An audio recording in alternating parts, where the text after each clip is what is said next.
Hi guys, how are you.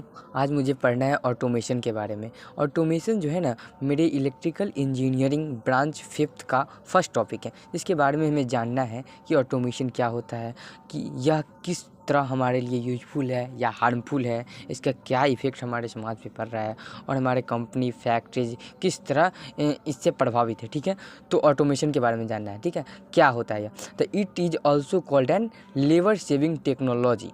मतलब कि इस टेक्नोलॉजी ऑटोमेशन को हम लेबर सेविंग टेक्नोलॉजी भी कहते हैं। ठीक है, it is the technology by which a process और procedure is performed with minimum human assistance.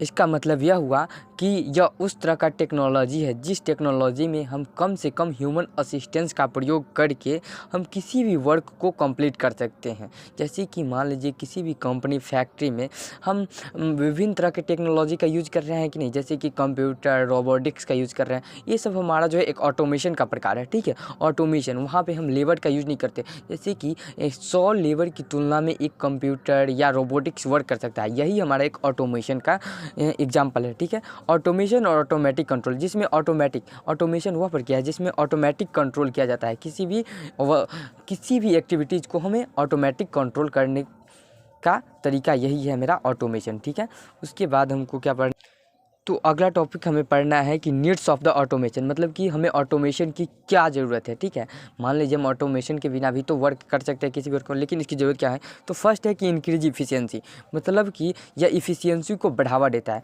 मतलब कि काम करने की दक्षता, जैसे कि 100 लेबर दिन भर अगर काम कर रहे हैं तो वो काम करके थक जाते हैं। लेकिन अगर वही रोबोटिक्स या कोई मशीन या कंप्यूटर कर रहा है तो थकने की क्षमता उसमें नहीं है। वो दिन रात 24 आवर जो होता है वो काम कर सकते हैं, इसलिए वो इफिशियंसी को बढ़ाते हैं। ठीक है, दूसरा है कलेक्ट बेटर डाटा, मतलब कि ये जो है ना, ऑटोमेशन प्रोसेस के द्वारा हमें बेटर डाटा मिलता है।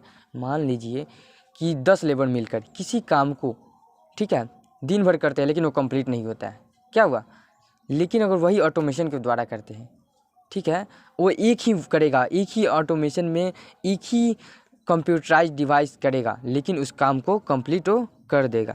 नेक्स्ट टॉपिक है कि सेव मनी। ऑटोमेशन के द्वारा जो होता है हमें मनी की सेविंग होती है। इस प्रोसेस के द्वारा हम कम से कम मेंटेनेंस और ऑपरेटिंग कॉस्ट लगाकर हम प्रोडक्ट को हम बढ़ा सकते हैं अपने। ठीक है, अब देखिए मैन्युफैक्चरिंग मतलब उसका ऑपरेटिंग कॉस्ट जो होता है वो बहुत कम होता है, कम लागत में हम इसको प्रोड्यूस कर सकते हैं। ट्रांसपोर्टेशन इसका वेरी सिंपल होता है।